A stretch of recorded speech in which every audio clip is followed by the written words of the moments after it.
되게 해주실 줄 믿습니다. 이제 다 같이 자리에서 일어나셔서 우리의 마음과 정성을 다해 살아계신 하나님을 예배하겠습니다.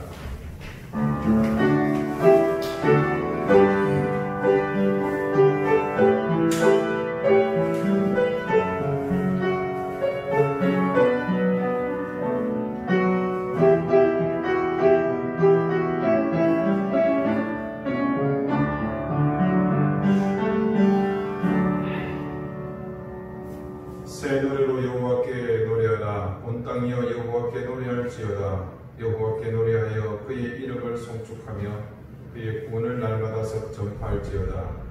그의 영광을 백성들 가운데에 그의 기이한 행적을 만민 가운데에 선포할지어다. 아멘. 자비롭고 은혜로우신 하나님, 2020년 새로운 절반의 첫 시작, 오늘 7월의 첫 주일을 주님 앞에 예배하며 한없는 하나님의 은혜와 사랑을 기억하며 추억합니다. 전염병으로 인해 우리의 심신은 지쳐있지만 우리를 변함없는 은혜와 사랑으로 지켜주시는 주님이 계시기에 저희는 절망과 한숨 속에서도 평안을 느낍니다. 두려움과 불평은 합당치 않은 것임을 깨닫게 하시고 주님의 길을 따르는 우리의 의지를 더욱 굳건하게 하심을 감사드립니다. 우리에게 베푸신 이 놀라운 은혜와 사랑을 오늘 주게 드리는 이 예배를 통해 우리의 영혼으로 말하며 찬양하기를 소원합니다. 우리의 경배를 받아 주시옵소서. 예수 그리스도의 이름으로 기원하옵나이다. 아멘. 다음에 찬송가 1장 함께 찬송하겠습니다.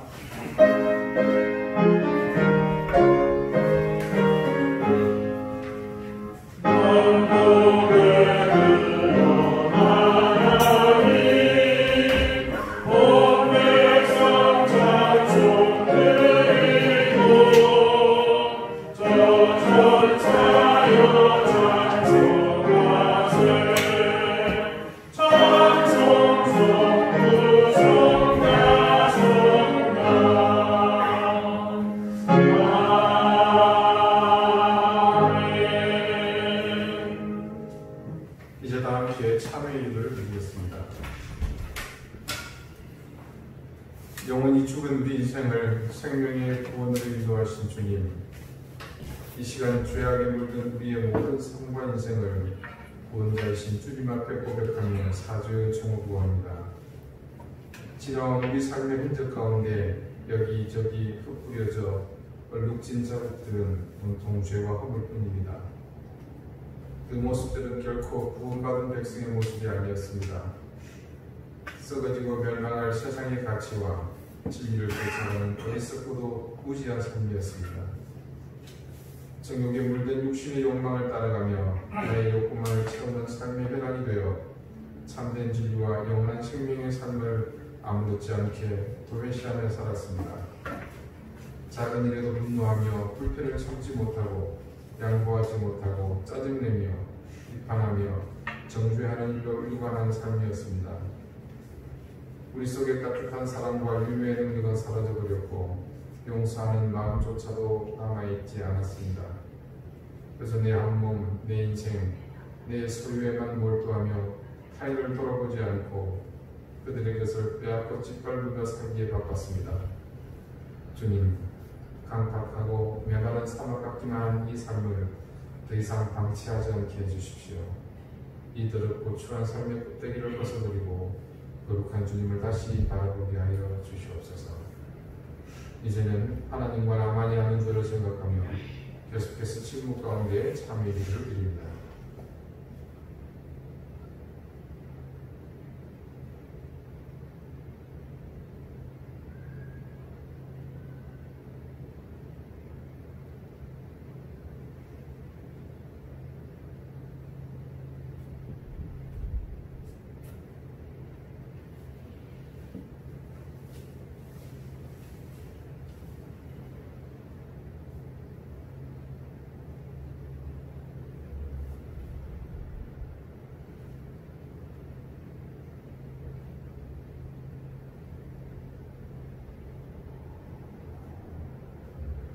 하나님께서는 자신의 부끄러운 죄를 솔직하게 고백하는 사람들에게 말씀하십니다.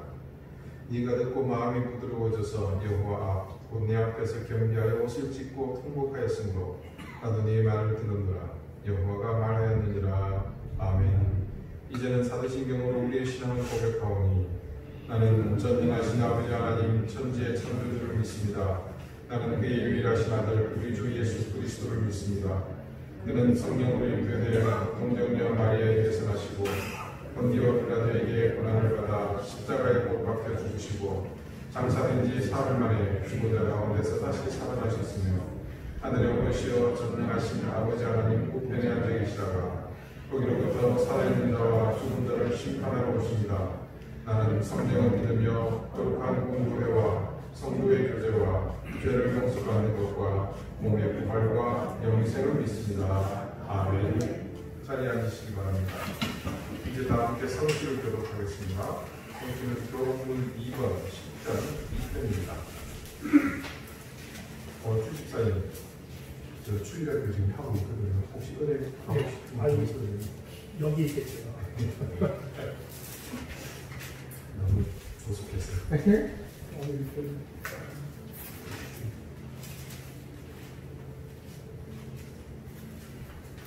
어찌하여 이방 나라들이 분노하며 민족들이 헛된 일을 꾸미는가? 여호와와 그의 기름 부음 받은 자를 대적하며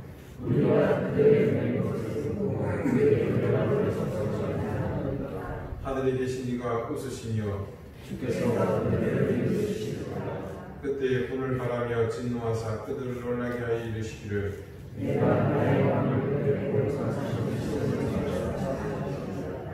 내가 여호와의 명령을 전하노라. 여호와께서 내게 이르시되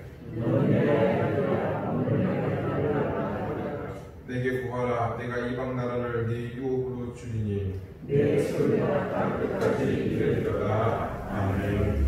다같이 기도드리겠습니다. 2020년 절반을 하나님께서 우리를 은혜 가운데 붙잡아 주셨습니다. 세상은 큰 격동 속에 혼란을 겪고 있고 병마와 싸우는 이 인류의 몸부림은 처절하기까지만 합니다. 그 가운데서도 우리 사랑하는 교우들의 생물의 현장을 지켜주시고 가정을 든든히 붙잡아 주시고 하나님 병에 들지 않도록 저희를 하나님께서 붙들어 주심을 감사드립니다. 이제 새롭게 시작되는 후반기도 하나님께서 우리를 예배 자리에 부르시고 예배함으로 하나님 앞에 하나님의 은혜를 기대하며 시작하오니 주님 변함없는 은혜로 우리를 지키시고 인도하여 주시옵소서. 천지를 창조하신 하나님, 지금도 다스리시며 섭리하시는 하나님, 우리를 위해 십자가에 피 흘려 죽어주신 구주 예수님, 그리고 이 사실을 깨닫고 믿으며 고백하게 하시고 우리의 양심을 선한 곳으로 이끄시는 성령님의 사역을 삼위일체 하나님의 역사하시는 이 시간 전에 다시 찬양하며 아버지 앞에 엎드려 경배합니다. 오늘 이곳에 나온 우리를 주님께서 더욱 굳건히 붙잡으시고 하나님의 그 은혜와 사랑 속에 거하며 그 섭리 속에서 하나님의 자녀다운 인생을 온전히 살아갈수록 인도하여 주시옵소서. 하나님께서는 이 땅에 코로나라는 큰 폭탄을 던지셨습니다. 이 폭발로 인해 우리의 삶의 모든 기반과 관계와 구조와 심지어 우리의 예배의 자리까지도 하나님은 새로운 결단과 미래를 준비하라 명령하셨습니다. 주님, 우리는 온라인으로 함께 예배드리는 것을 시도했습니다. 또 우리가 아무렇지 않게 예배당에 나올 수 있었던 이 삶이 귀한 것이 어떤 의미인지를 또 깨닫게 되었습니다. 주님, 이러한 시대적 요구 앞에 이 상황 속에서 우리가 흔들릴 것이 아니라 하나님께서 원하시는 것을 함께 바라보며 준비하고 나아가는 우리가 될 수 있도록 하나님 인도해 주십시오. 인간의 교만함이 꺾이게 하심을 감사드립니다. 우리의 발달한 과학 문명은 하나님의 존재를 자칫 잊게 만드는 그런 교만한 도구가 될 수 있었음을 다시 한번 깨닫게 되며 눈에 보이지 않는 이 미세한 바이러스에 의해서 인간 사회가 철저히 붕괴되어 있다는 사실을 온전히 인식하고 수용하고 우리 자신이 하나님의 절대 앞에 다시 한번 숙연해지며 겸비하며 겸허해지는 시간들 되게 해 주십시오. 하나님, 이 땅의 교회들이 이 시기를 지혜롭게 잘 감당할 수 있도록 각 교회들마다 세우신 주의 종들마다 또 일꾼들마다 그들의 마음과 생각 가운데 지혜를 더해 주시기를 기도합니다. 세상을 향해 맞서며 싸우는 것이 교회의 본분이 아니라 그들에게 위로를 주고 구원의 산성이 되어주는 것이 교회의 역할임을 분명히 깨닫게 하여 주시고 날선 각을 세우는 것이 아니라 이때를 맞이하여 교회가 어떤 역할로 이 사회의 구성으로서의 자신의 역할을 감당해야 할지 또 그것을 뛰어넘는 구원의 산성으로서의 역할을 어떻게 감당해야 할지를 온전히 깨닫는 시간들이 되게 해 주십시오. 하나님, 우리 광주교회를 특별히 붙잡아 주시고 하나님, 이 어려움의 시기들을 잘 감당해 나가게 도와주시며 이 환난과 역경을 딛고 일어서서 우리가 하나님께서 세우신 은혜와 목적을 따라서 하나님의 뜻을 이루어가는 교회 되게 해주시기를 하나님 간절히 기도합니다. 거대한 교회, 재정이 든든한 교회, 또 수많은 사람들이 찾는 교회, 많은 사람들에게 자라나는 교회가 아니라 하나님이 기뻐하시고 하나님의 중심을 온전히 해야 되는 그런 교회로서 우리의 교회됨을 온전히 갖추어가도록 인도해 주십시오. 하나님, 사랑하는 교우들을 지켜주시기를 간절히 기도합니다. 병들을 고통받고 있는 교우들에게는 하나님의 전적인 능력으로 치유함을 주시옵소서.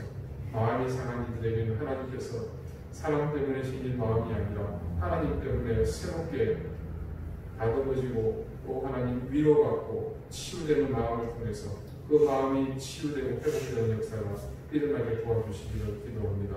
우리의 부족함이 서로를 하나님 힘들게 만드는 그런 도구가 되지 않게 해주시고 서로의 부족함을 바라보며 먼저 기도하고 먼저 이해하고 사랑하는 그런 모습으로 우리 공동체가 든든하게 서갈 수 있도록 주님 도와주시기를 기도합니다. 하나님, 교회를 지배하고 있는 물질의 세력들을 물리쳐 주십시오. 만물을 섬기는 이 시대의 교회의 풍조가 하나님 온전히 무너지게 해주시고 그런 전형적인 모습을 보이고 있는 방주 집단의 모습을 하나님께서 철저히 무너뜨려 주시고 이 하나님 사건을 통해서 세상의 교회가 경각심을 하나님 가지게 하시고 그래서 교회의 참된 모습을 회복해가는 역사가 이 땅 가운데 일어나게 해주시기를 기도합니다. 이 예배를 주님께서 우리에게 허락하심을 감사드립니다. 오늘 우리 마음 가운데 있는 불의하고 거짓되고 또 내 자신만을 바라는 이기적인 생각들이 모두 사라지게 하시며 온전히 하나님을 향해 예배하는 참된 예배 자리가 되게 하옵소서. 그런 예배를 통해 주신 하나님의 은혜로 우리가 상상치도 못할 놀라운 은혜를 누리게 하시며 하나님의 귀한 사랑이 우리 가운데 넘치게 하여 주시옵소서. 이 자리에 함께하지 못하는 사랑하는 주의 자녀들을 지켜주십시오.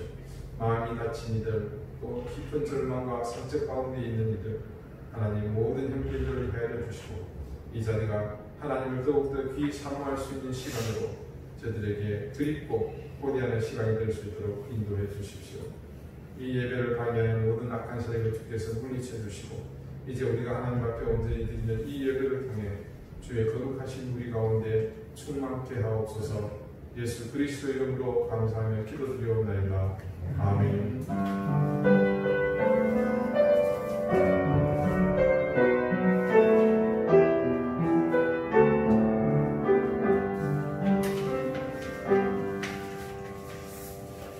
찬송가 39장 함께 찬송하겠습니다.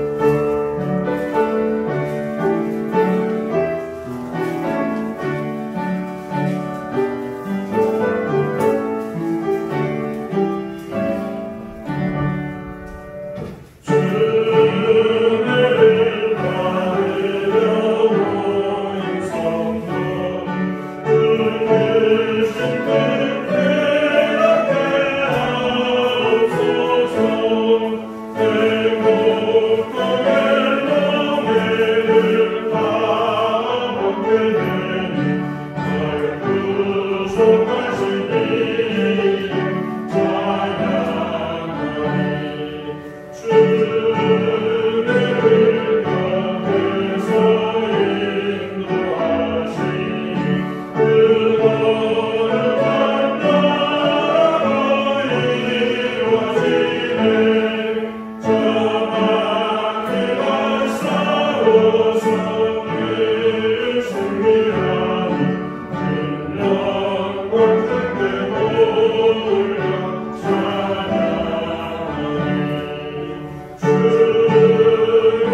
오늘 하나님께서 우리에게 주시는 말씀은 구약 성경 룻기 2장 17절 말씀입니다.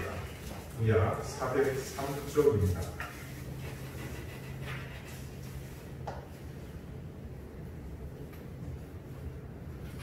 룻기 2장 17절 말씀을 제가 읽겠습니다. 이제 다 같이 자리에서 일어나 하나님의 말씀을 경청하십시오. 롯이 밭에서 저녁까지 죽고 그 죽은 것을 떠니 보리가 한 에바쯤 되는지라. 아멘. 자리에 앉으시기 바랍니다. 하나님께서 이 말씀으로 우리에게 은혜 주시기를 원합니다.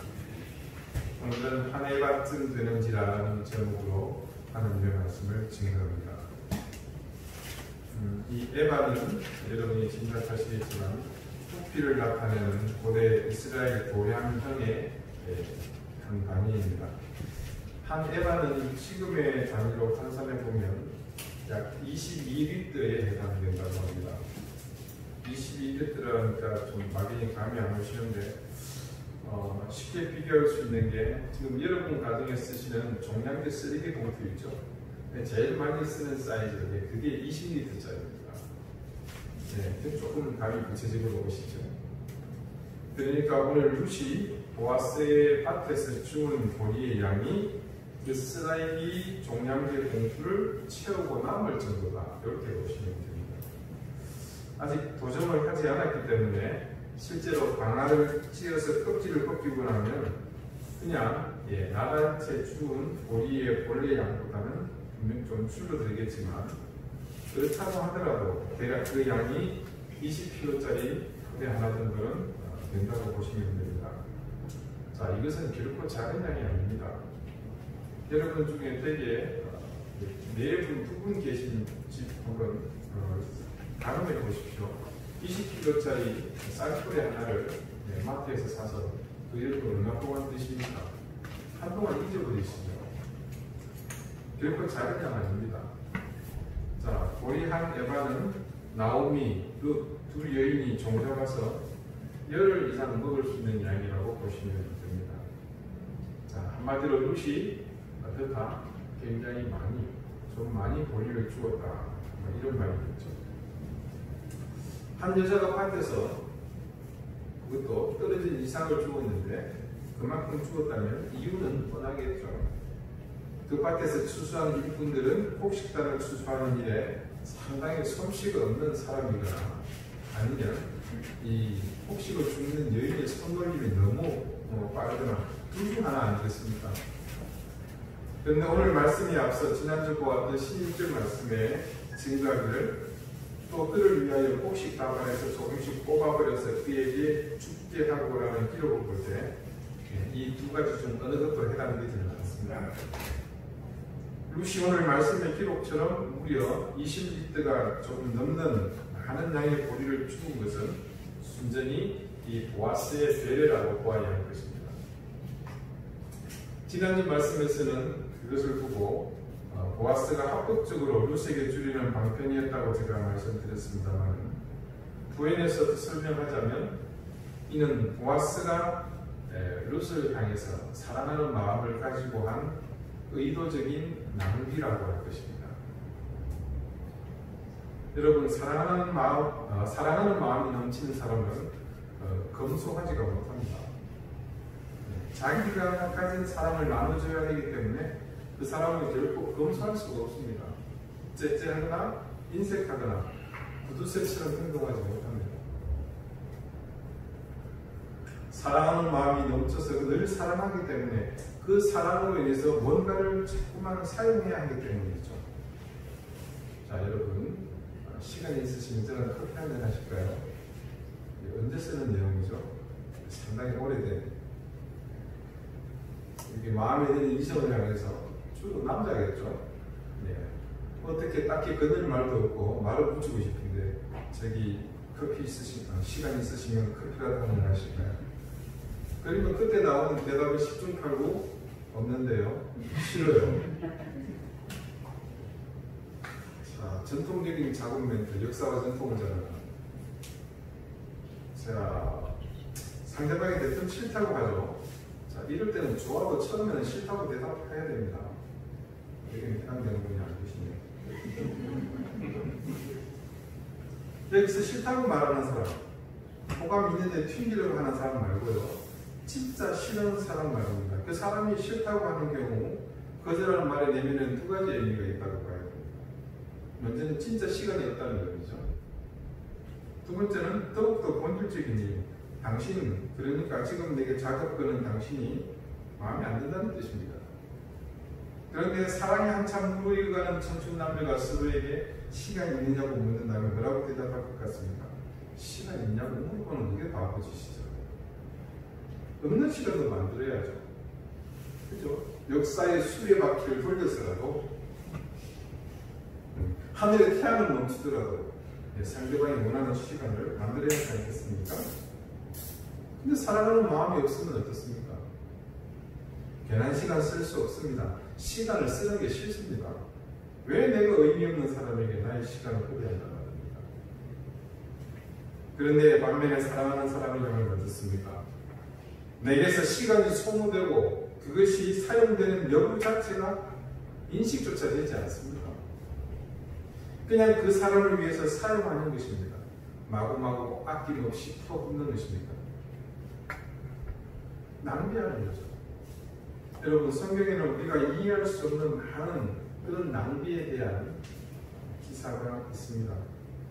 우리는 지난주에도 그런 낭비와 관련된 이야기를 함께 보지 않았습니까? 사울왕의 아들인 요나단은 다윗에게 그같이 어떤 것이든 베풀어야 할 아무런 의미가 없었습니다. 의무가 없었습니다. 자신의 의복뿐 아니라 자신의 무기와 군복, 그리고 심지어 자기 아버지가 행하려고 하는 일을 방해하는 일조차도 요나단은 해서도 안 되는 것이었지만 그렇다고 해야 할 어떤 의무, 어떤 이유도 없었습니다. 그것은 그냥 자신의 소유물을 낭비하는 것이고 그리고 자신의 시간을 낭비하는 것이었으며 나아가서 자신의 위치에서 가진 권력과 힘을 낭비하는 것이었습니다. 예수님이 오병이어의 기적이 일어난 현장에서도 사람들은 기억하지 못할 한 가지 중요한 낭비가 있었습니다. 그것은 누군지 이름조차 알 수 없는 어린아이가 가진 자신의 한 끼 식사였습니다. 오병이어의 기적이 일어나기 전이기에 그 소년에게는 그냥 자신이 평상시처럼 한 끼 먹고 지나갈 일이었습니다. 그런데 어떤 영문인지 모르지만 그 소년은 예수님의 제자에게 자신이 들고 온 그 한 끼 분량의 음식을 그냥 낭비하고 맙니다. 우리는 이 두 가지의 낭비가 어떤 결과를 가지고 왔는지 잘 압니다. 다윗을 향한 요나단의 낭비는 이스라엘의 역사를 바르게 세우는 그런 놀라운 일로 나타나지 않습니까? 자기 아버지가 망쳐놓은 이스라엘을 구원하지 않습니까? 그리고 더 나아가서 인류를 구원할 메시아의 집안을 지켜냄으로써 이스라엘의 찬란한 영광이 있게 만들었습니다. 여러분, 요나단의 낭비는 오늘 저와 여러분을 구원의 자리에까지 불러온 그런 놀라운 일이었습니다. 오병이어의 기적이 일어난 갈릴리 호수 주변 그 가버나움 인근에서 모두가 허기진 그때 가져온 음식으로 혼자 조용히 먹고 나면 그 아이는 그만입니다. 심지어 예수님이 제자들에게 이 사람들에게 먹을 것을 주라고 말씀하실 때 지척에서 그 말을 직접 이 어린아이가 들었다 손 치더라도 아이이기 때문에 자신에게는 어떤 책임이나 의무도 없었습니다. 그것은 그냥 어른들이 알아서 하면 될 일이고 그리고 하루 밥 굶는 것은 그냥 늘 있어 왔던 일이기 때문에 대수로 올 필요조차 없었습니다. 그런데 그 아이는 자신의 입속에 그 보잘것없지만 어머니가 싸서 보낸 보리떡 5조각과 멸치만 할까요? 하여튼 고기 사이즈는 모르겠습니다만 그 물고기 2마리를 그냥 톡 털어 넣지 않고 드셨습니다. 말씀에는 그런 기록이 전혀 없습니다만 제가 이 말씀을 준비해서 한번 생각해 봤습니다. 그냥 제 추측입니다. 지금 은혜로운 말씀을 들은 이 아이가 혼자 온 것이 아니었을 수도 있습니다. 가족이 함께 왔는데 앞때가 되어서 보니까 이 아이의 부모가 보기에 수중에 어떤 요깃거리도 없는 것 같아요. 누가요? 예수님입니다. 그래서 자기 식구들이 먹으려고 가져온 것을 이 아이의 손에 들려서 이렇게 드린 것은 아닌가. 그런 생각을 한번 해보았습니다. 충분히 합리적으로 여러분 그런 추정이 가능하죠. 여하튼 그 들판에서 행해진 이 아이의 낭비는 자신이 그냥 굶고 어른의 칭찬을 듣는 것으로 연결되지 않았습니다. 지난 2000년 동안 수없이 많은 교회에서 단 한 번도 언급되지 않은 적이 없는 모든 복음서가 기록하고 있는 오병이어의 기적으로 수천의 군종을 먹이고도 남았다는 그런 놀라운 사건으로 우리에게 기억되고 있지 않습니까? 아마 이것은 이 땅에 교회가 사라지지 않는 한, 주의 말씀이 사라지지 않는 한 이후로 우리의 후대에도 계속 전해질 이야기입니다.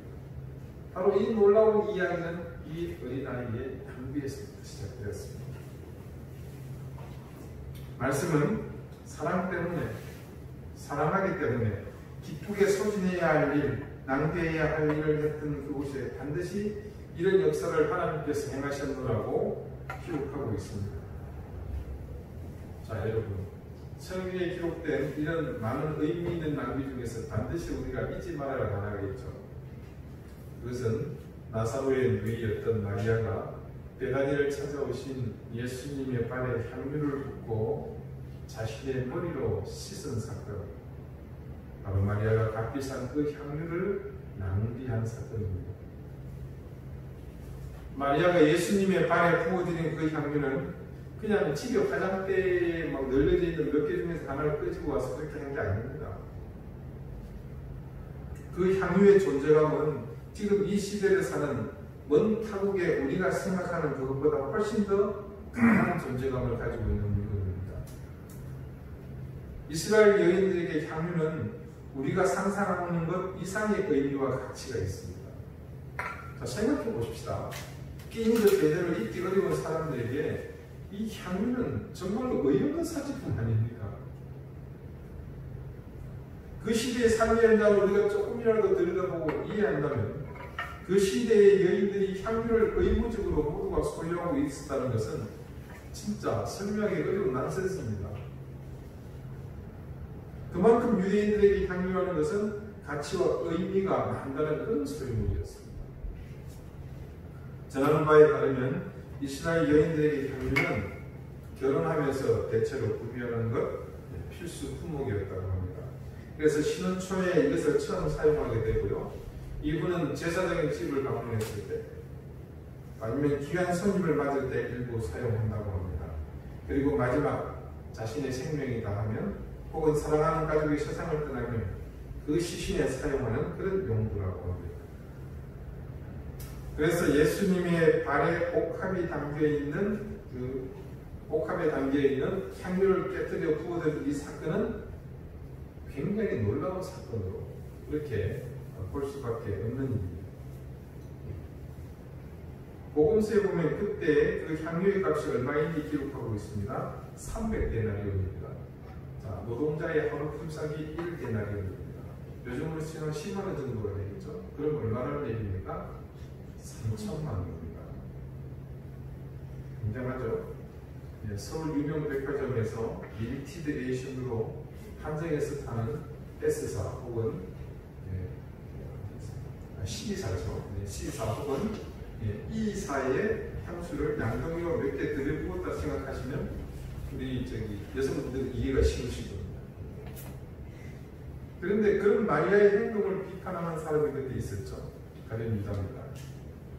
제자 중 하나로서 예수를 잡아줄 가룟 유다가 말하되 이 향유를 어찌하여 300데나리온에 팔아 가난한 자들에게 주지 아니하였느냐 하니, 이건 요한복음에 기록됩니다.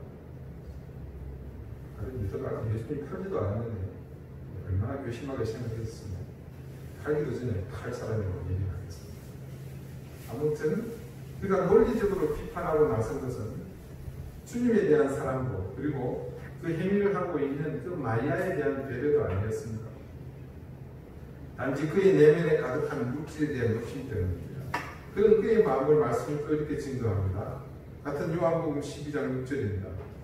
이렇게 말하면 가난한 자들을 생각함이 아니오 저는 도둑이라 돈꾀를 맞고 거기 넣은 것을 훔쳐갑니다. 자, 사람을 사랑하지 못하는 자, 사람을 진심으로 사랑해본 경험이 없는 사람은 절대로 사랑이 낭비라는 사실을 이해하지 못합니다. 그런 사람이 어떻게 사랑은 절약의 대상이 아니라는 사실을 깨달을 수 있겠습니까? 우리가 보기에도 마리아의 행동이 지나치다고 볼 수 있습니다. 조금 더 합리적으로 생각해서 일부만 예수님께 할 수 있습니다. 그러나 그녀가 그토록 넘치게 하는 이유는 다른 것에 있지 않습니다. 주님을 사랑하는 마음이 그렇다는 것입니다. 우리가 아무리 봐도 그녀의 그런 무모한 행동에서 찾을 수 있는 이유는 그것밖에는 없습니다. 그녀의 이 행동은 그래서 2000년이 지난 지금도 여전히 그 아름다운 향기를 우리에게 전해주고 있지 않습니까? 주님께서는 어쩌면 유다의 말에 보관해동할 수 있는 그 마리아의 행동을 한마디로 이렇게 규정해 버리십니다. 예수께서 이르시되 그를 가만 두어 나의 장래 하나를 위하여 그것을 간직하게 하라. 사랑은 이처럼 낭비로만 이루어집니다. 그러나 낭비로 이루어진 사랑은 언제나 인간의 계산과 예상을 초월하는 결과를 가져다 줍니다. 마리아는 이 향유를 주님의 발 앞에 부어드림으로 자신의 전 생애를 주님께 의탁합니다. 그녀로서는 그것이 전부였습니다. 그러나 다른 복음서의 말씀에 기록된 사실에 따르면 주님께서는 그것으로 끝나지 않게 하셨습니다. 마가복음 14장 8절에 기록된 말씀입니다. 그는 힘을 다하여 내 몸에 향유를 부어 내 장례를 미리 준비하였느니라.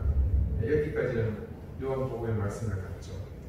자, 그 다음에 내가 진실로 너희에게 이르노니 온 천하에 어디서든지 복음이 전파되는 곳에는 이 여자가 행한 일도 말하여 그를 기억하리라 하십니다. 여러분 놀랍지 않습니까? 마리아는 그 같은 행동을 통해 자신도 알지 못하는 가운데 이제 곧 십자가에서 돌아가실 주님의 장사를 예비하는 그런 사람이 되었습니다. 지금 이때는 주님께서 예루살렘에 십자가에 달려 죽으러 들어가시기 바로 직전이었습니다. 그래서 예루살렘에 도착하셔서 인근 이곳 베다니에 머무르시던 그 시간입니다. 자, 그리고 조금 전에도 말씀드렸지만 이 향유와 관련해서 이스라엘의 풍습이 어땠습니까? 네, 신혼 초약, 그리고 제사장, 잔치집에 귀한 손님. 그런 다음에 마지막은 뭐였습니까? 꼭 사랑하는 사람이 죽었을 때, 내가 죽었을 때, 가족이 죽었을 때, 그 시신의 정중하게 향유를 붓는다 말씀드리지 않았습니다. 자, 주님만이 곧 자신이 죽게 될 그 사실을 미리 알고 계셨죠. 그랬기에 지금 마리아가 행한 이 엄청난 일을 주님은 그렇게 기쁘게 받으셨던 것입니다.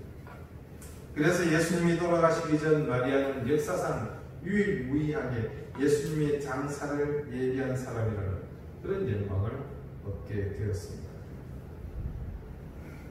여러분 보십시오. 사랑하는 마음 때문에 행해진 낭비가 가지는 성경적 의미는 이렇습니다. 사랑이 낭비로 시작되었지만 결코 낭비 그 자체로 끝나지 않습니다. 그렇게 낭비로 이루어진 사랑 아니면 사랑 때문에 행해진 낭비는 이처럼 주님께서 상상할 수 없는 모습으로 그 결과를 친히 바꾸어 주시기 때문입니다. 예수님께서요, 마리아가 부은 이 향유 때문에 자신의 몸에 그 향이 깊이 배지 않았겠습니까? 그래서 진하게 그리워져서 지워지지 않는 그 향기를 품으시고 십자가 위에서 돌아가셨습니다. 주님께서 죽음의 순간이 이를 때 극한의 고통으로 모든 신경이 마비되어 가고 의식이 희미해져 가실 때 혼신의 힘을 다해 하나님을 향해 울부짖었습니다. 그리고 그 생을 마쳤죠. 그렇지만 그분은 하나님이십니다. 그러므로 그 상황을 얼마든지 피해가실 수 있습니다. 그 순간 천지를 개벽할 초자연적인 역사로 그 무지한 사람들에게 벼락을 내리쳐서 싸그리 태워버려도 아무런 문제가 되지 않습니다. 아니 오히려 그렇게 하셔야 했습니다. 그게 여러분 정의고 선입니다. 그런데도 그분은 무기력하게 자신의 생명을 내어놓으셨습니다. 하나님께서 그 처참한 죽음의 자리에서 사랑하는 우리를 위해 자신의 생명을 낭비하신 것입니다. 마리아는 자신의 전 재산과도 바꿀 수 없는 그 옥합을 깨뜨려 향유를 주님께 부었을 뿐이지만 우리 주님은 자신의 고귀한 그 생명을 우리 모두를 위해 그렇게 낭비하셨습니다. 만신창이가 되어 채찍에 맞은 자국 여기저기서 피가 흘러 흥부된 그 상처에서 퉁기고 있는 피비린내.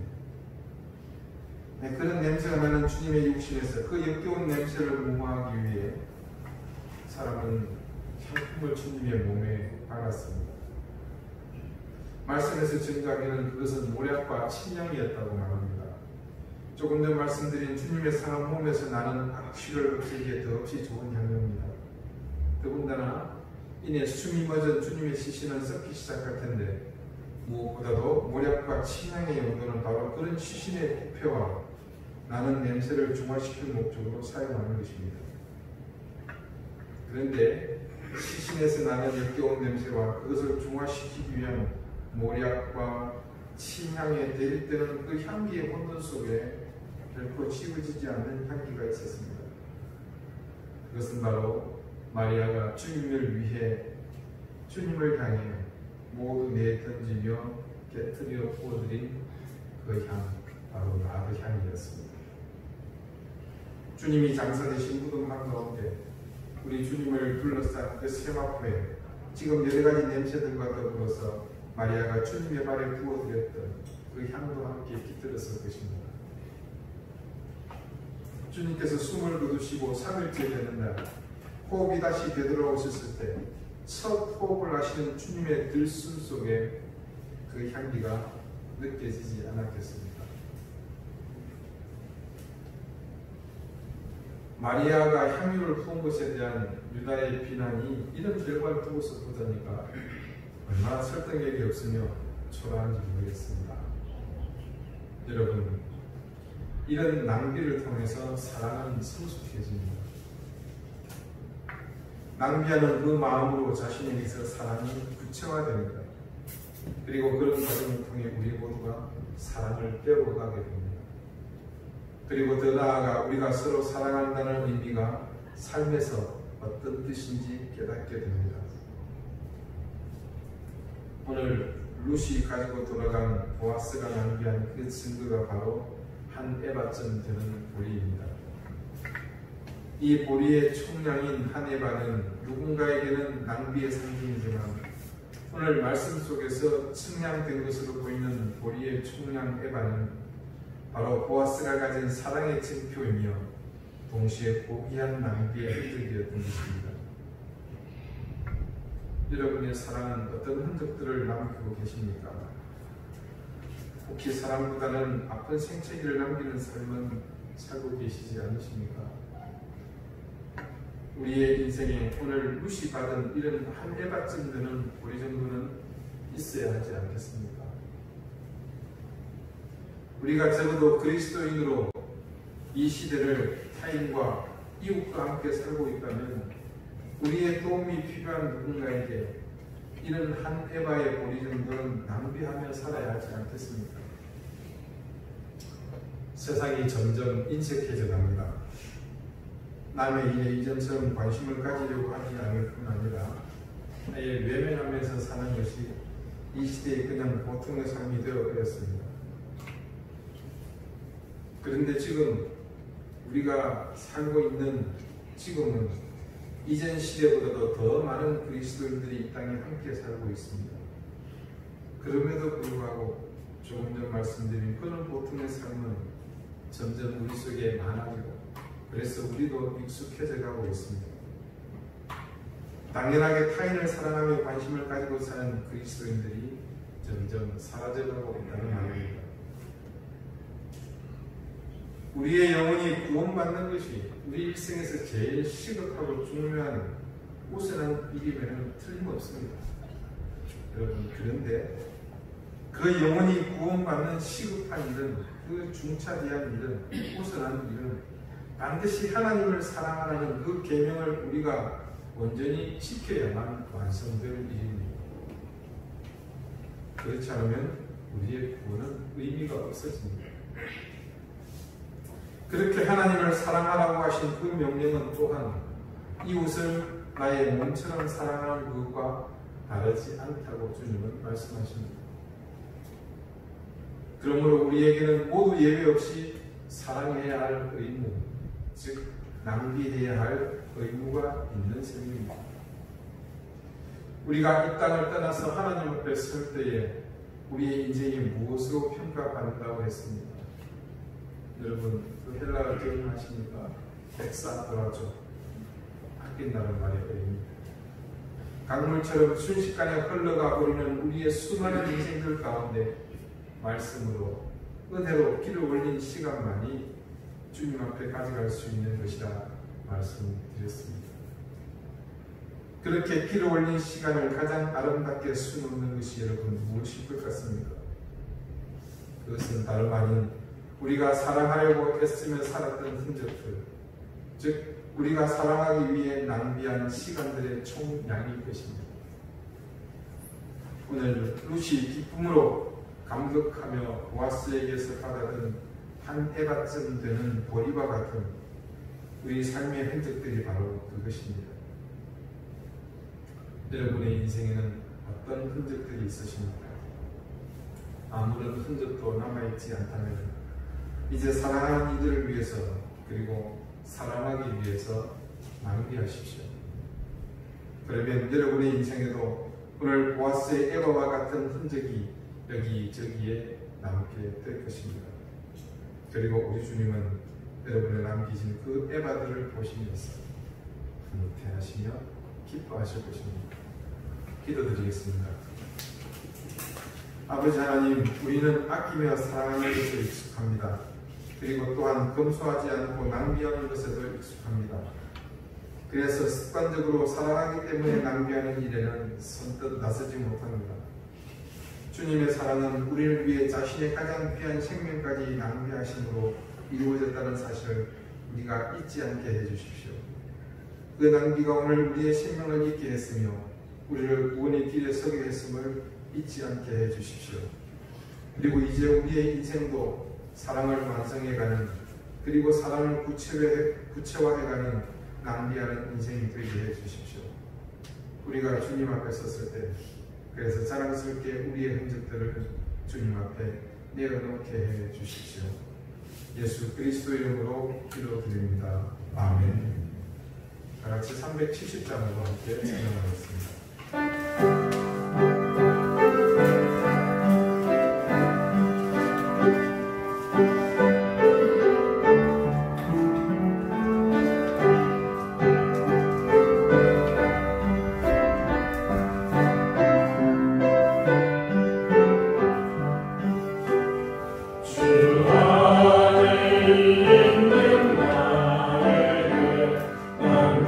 근심이 있을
보신 그 사랑을 기억합니다. 기억하는 것으로 그치는 것이 아니라 그 사랑에 감격하며 하나님 앞에 우리의 마음을 또한 이렇게 드립니다. 하나님 주신 것 중 그 많은 것에서 일부를 구별했습니다. 이 모든 것이 하나님의 것임을 이렇게 고백하며 하나님 앞에 드립니다. 기쁘게 받아주십시오. 그리 손길을 기억하시고 하늘의 신령한 은혜를 베푸시며 땅의 기름진 복으로 인생 가운데 저들의 생업 가운데 넘치게 더해 주십시오. 감사드리며 예수 그리스도 이름으로 기도드립니다. 아멘. 네. 지금 계속해서 이제 사찰과 교회에서도 확신되어서 사실 조금 많이 불편하고 있는데 여러분 우리가 작은 규모지만 지켜가면서 예배자들을 계속해서 그렇게 잘 지켜나가도록 힘써주시고 또 같이 기도해 주시기를 간구드리겠습니다. 오늘부터 이제 주일학교가 시작이 되었습니다. 우리 어린 자녀들을 위해서 함께 같이 기도해 주시면 감사하겠습니다. 오늘은 이 예배 마치시고 그쪽에서 쭉 바라보시면 저기 교회인이라는 저천 사거리 그래서 좌회전하시면 스마트는 정원 지나가지고 조금만 들어가시다 보면 만남이라는 단위 뷔페 식당이 있습니다. 거기서 점심 식사를 같이 하도록 그렇게 하겠습니다. 그래서 약속이 없으신 분들은 함께 가셔서 점심 같이 먹어주시면 좋을 것 같습니다. 우리 쌍둥이네 우리 문상구 집사님 따님이신 보람씨하고 최영씨 내외가 식당을 기억해서 지난주에 우리 6분 갔습니다. 6분 가서 식사를 했는데 정말 끝내줍니다. 그래서 여러분 시간 되신 대로 한번 방문해 주시고 이런 주변에 널리 알려서 많은 백성들에게 채워주고 해주시면 감사하겠습니다. 계속해서 유튜브에 기재되어 있는 몸이 불편하신 분들을 위해서 기도해 주시고 우리 조선희 집사님도 기억하며 함께 기도해 주십시오. 참 강하신 분인데 정말 큰 일을 겪은 이후로 많은 심적인 어려움을 겪고 계신데 하나님께서 그 요정을 굳건히 붙잡아 주시고 세워주시면서 이렇게 있습니다. 자, 이제 다 같이 자리에서 일어나셔서 앞에 계신 분들과 가정함께 인사를 나누시겠습니다.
이제는 예수 그리스도의 은혜와 하나님의 사랑과 성령의 교통하심이 베들레헴을 들판 모압 여인 루시 그의 자리에 받아든 한 에바의 보리가 어떤 의미인지를 기억하며 우리가 우리의 인생을 통해 사랑하는 마음 때문에 보았으나 같이 그렇게 낭비함으로 곳곳에 한 에바의 보리의 흔적을 남기기를 소망하며 이 사랑하는 강주교의 모든 성도들 머리 위에 저들의 가정과 생업과 주신 귀한 자녀들 위해 이제로부터 영원토록 항상 함께 하시기를 간절히 축원하옵나이다. 아멘.